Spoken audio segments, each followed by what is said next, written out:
It's a start of Dawn of X, X-Men #1 by Jonathan Hickman and Lintel Francis Yu.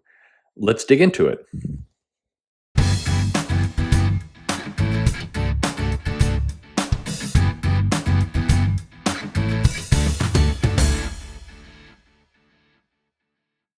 Hey there, this is Perch. Looking at X-Men #1, this is the first title out of the Dawn of X series or relaunch of a bunch of X-Men titles. We've got several.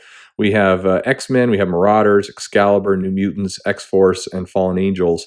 And we're going to have a pretty aggressive shipping schedule. So for people who are trying to get this stuff moving, you're getting quite a few titles. I mean, just in this month, you're going to have the 3 in October.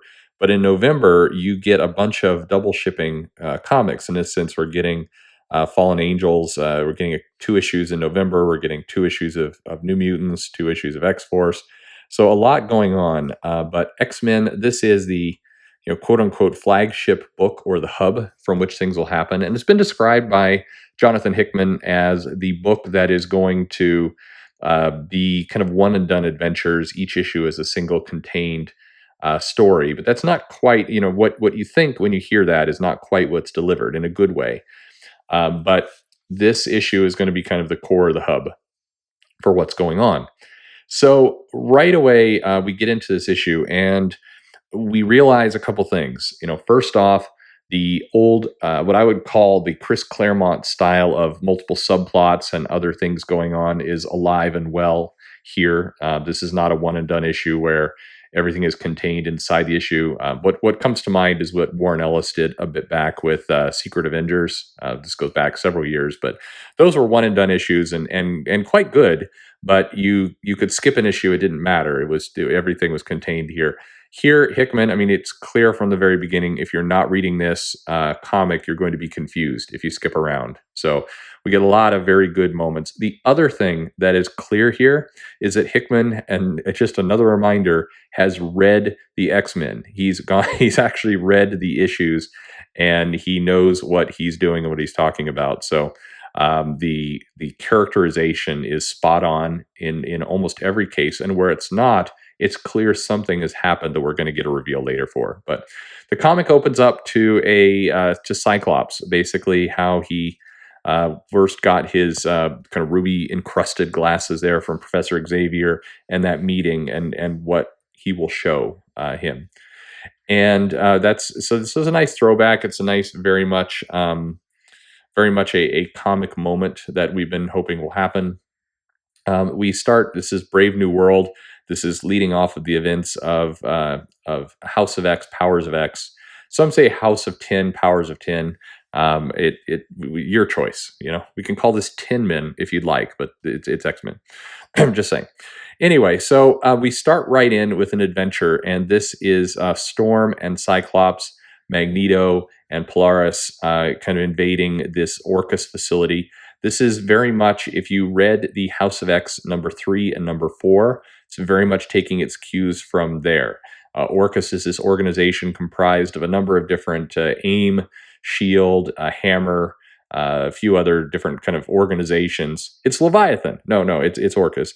And they are trying to rapidly make humans survive. This is the response to the threat that the X-Men have created by forming Krakoa and their government and everything else. So that's the purpose of this. So as they storm this facility, we're getting to see some nice interaction. We're getting to see a very classic Cyclops and Storm behavior. Really harkens back to kind of the early 200s issues of Uncanny, where we see the two working off each other to kind of stop this. In comes Magneto and Polaris, and they're going to invade this stronghold.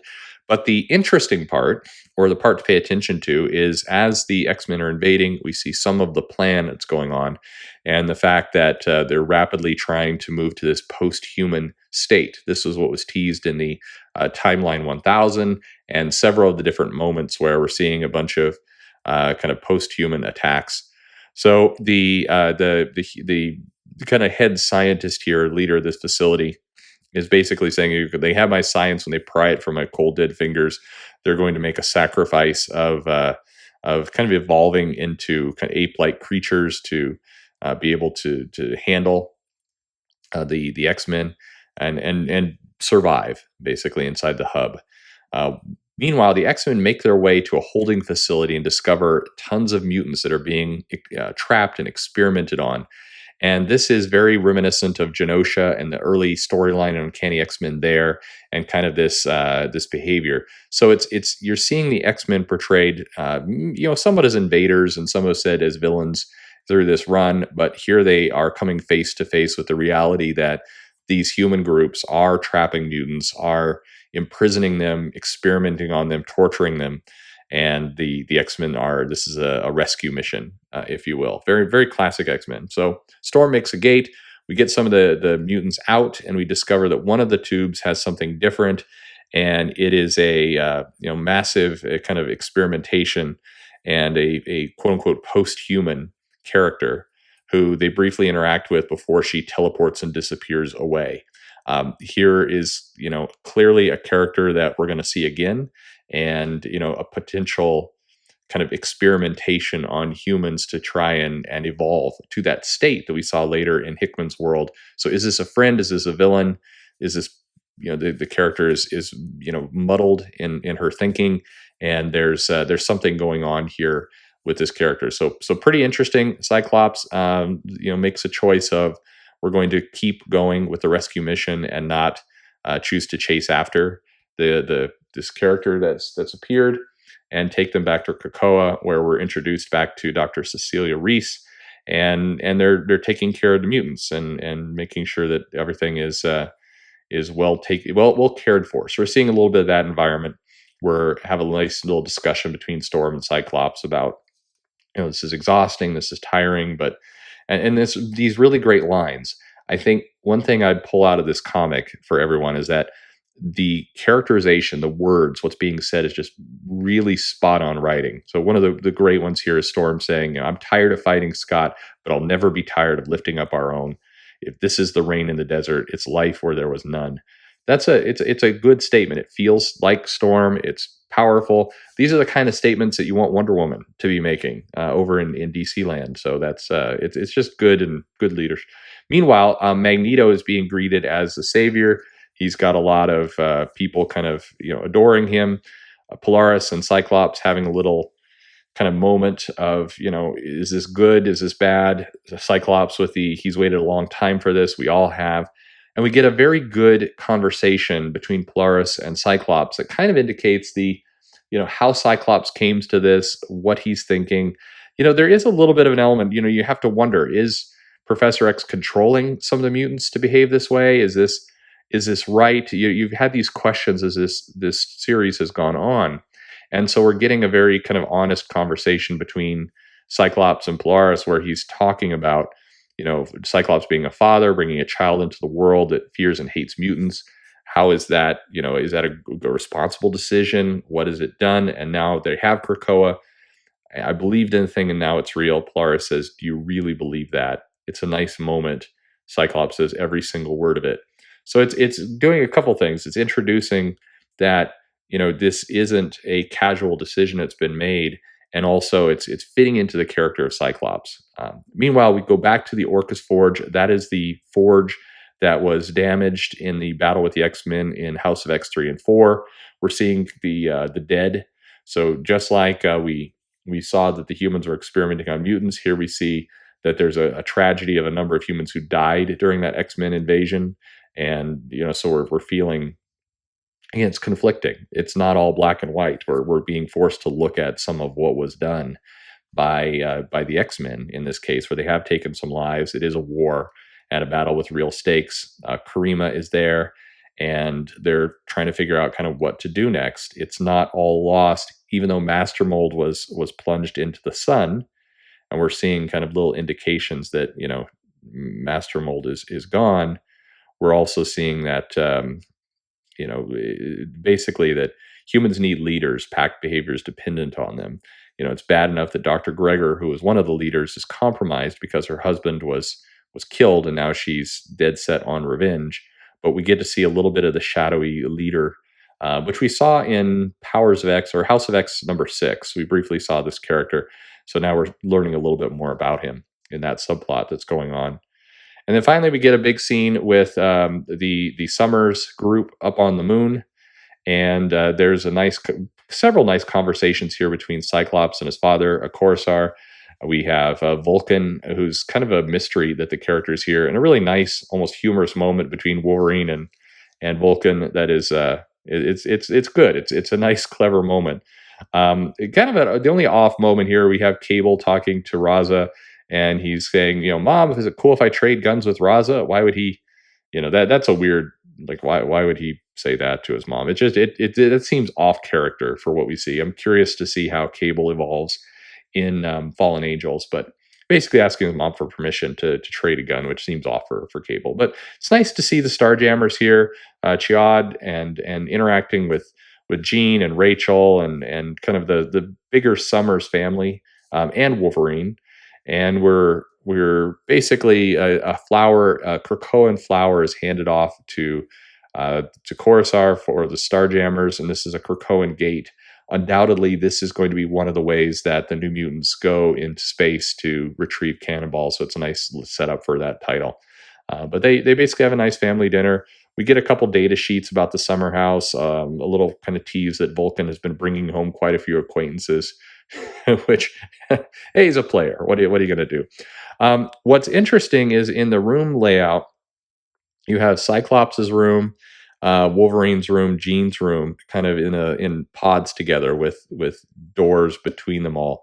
That's curious. The other rooms are standalone little rooms, but the Cyclops and Jean and Wolverine are all kind of in a connected suite. So maybe some of those theories about you got a little threesome that's happening. Maybe I don't know. Cable and Rachel both have their own rooms with an empty room between them.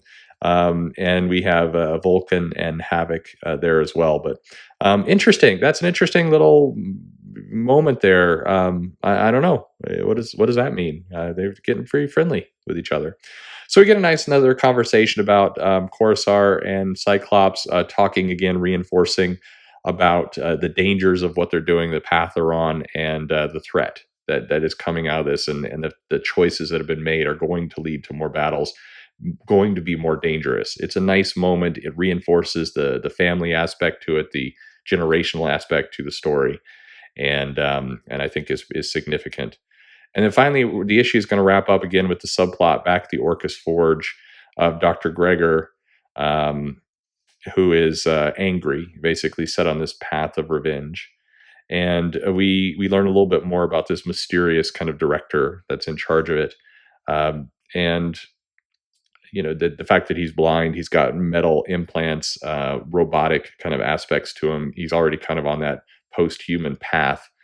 And Dr. Gregor is basically goes to look for a little element and pulls out what looks like a Nimrod crystal with the kind of ominous statement of she knows how to bring her husband back, and holding up the crystal, and that's how we're going to end the issue. So multiple subplots. We've got a mysterious kind of post-human that came in and then teleported away.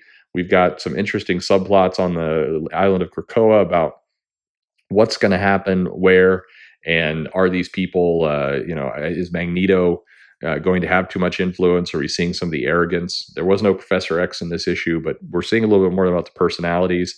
We're getting a nice, good tease of kind of the Summers clan and how they've come together and how they're operating more as a family. Like I said, kind of an odd, adjoining suites moment there. But we're also learning more about Orcas, more about the threat, more about what the humans are preparing to do in response to this mutant threat, and a lot of moments here. As a number one issue, it's not a number one issue. I mean, the reality, this is a number 13 issue after House of X, Powers of X. This is not number one. If you come into it fresh, you're going to be just confused as to what's going on. Did have some action. Some people, I think, will complain there wasn't enough action. I think for some people, they just want every page to be a big splash page of folks fighting. Maybe Rob Liefeld could draw that. I don't know.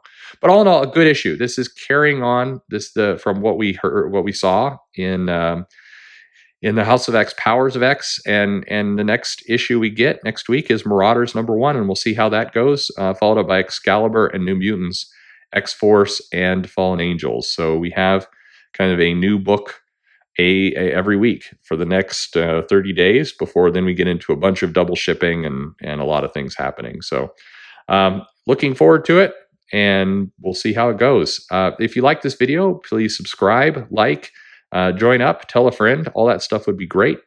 And most importantly, thank you for listening.